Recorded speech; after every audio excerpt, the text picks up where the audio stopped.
इसके बाद अब सहस्त्रार की बात आई। सहस्त्रार ये 1000 पंखुड़ियाँ का बना हुआ अपने सर में लिम्बिक एरिया का चारों तरफ। अब डॉक्टरों का झगड़ा क्या कि 992 नाड़ियाँ वो है नर्व्स। अब इन्होंने अगर 8 गिनी नहीं, उसके लिए कोई झगड़ा कर नहीं पाता।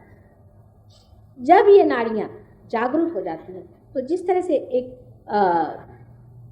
बाती जल उठती है उसमें किस तरह की फ्लेम दिखाई देती है, इसी प्रकार ये बहुत ही शार्प जलने वाली ज्योतियाँ दिखाई, अनेक विविध रंगों से बनी हुई, अत्यंत सुंदर से लपकती हुई दिखाई। और ये लपकती हुई ज्योतियों के अंदर में आपको पीत वर्ण का बीच में ऐसा गाभा दिखाई देता है, जो कि हमारे लिम्बिक एरिया का गाभा। क्या कह रहे हैं? थक गए आप? जरा पैर पकड़े, हमारा पैर पकड़ना तो ठीक हो जाए। नहीं, दोनों हाथ से पकड़ा था, पकड़ के बैठिए जरा। पाते के पूरा लेक्चर खत्म किए बगैर भी चले जाए तो आप लोग कहीं बताएं नहीं।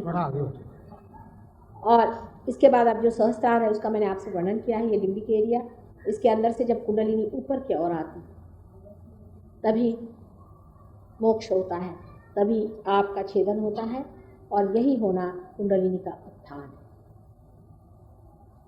यही माना हुआ कुंडलिनी का पार होना है, इसी को सुरति कहते हैं। ये जब घटित होता है तभी आप उस स्थिति को प्राप्त होते हैं जिसे हम सामूहिक चेतना में अवतरण कहते हैं। और लिम्बिक एरिया यही परमात्मा का साम्राज्य हमारे अंदर। जब ये प्रकट होता है तभी मनुष्य को बोध होता है, न कि उसे सिर्फ लेक्चर या ज्ञान होता है। बोध तभी घटित होता है, और ये अति सूक्ष्म चीज़ है, ये घटित होनी चाहिए। इसकी जो देवता है वो आदिशक्ति, स्वयं साक्षात आदिशक्ति है, और इसकी जो शक्ति है वो आदिशक्ति है, और इसके जो दैवत हैं वो कलकी है, जो निष्कलंक, जो जिनको निष्कलंक अवतार मानते हैं वो है। उनका अभी अवतरण नहीं हुआ, उससे पहले की ये तैयारियां आज हो रही।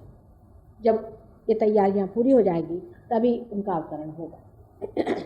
इस प्रकार मैंने आपको पूरे सारे चक्रों के बारे में जितना भी विशद रूप से बता सकती थी उतना बताया है, और आशा है आप लोग तृप्त होंगे। और मैं चाहूँगी कि थोड़ी देर हम लोग मेडिटेशन भी कर लें, और उस मेडिटेशन के बाद में अगर आप लोगों का रियलाइजेशन हो गया तो बहुत अच्छा है, और नहीं हुआ तो भी कोई हर्ज नहीं। हम यहाँ पर कुछ दिनों के लिए दिल्ली में आए हैं, उसके बाद हम बम्बई जा करके लंदन वापस चले जाएंगे। आप लोग कृपया रोज़ वहाँ आएँ, और सुबह शाम दोनों टाइम प्रोग्राम होगा, और अपने सहयोग में अपने को पालें और गहरें।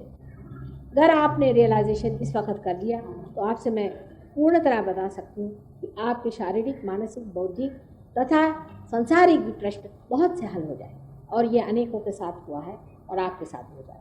ये तो एक माँ का वही जो चॉकलेट लगाने की बात है वो है, लेकिन असल में जो पाने का है वो परम तत्व है, क्योंकि वही सच्चित आनंद, उसी को पाना चाहिए, बाकी सब कुछ व्यर्थ है।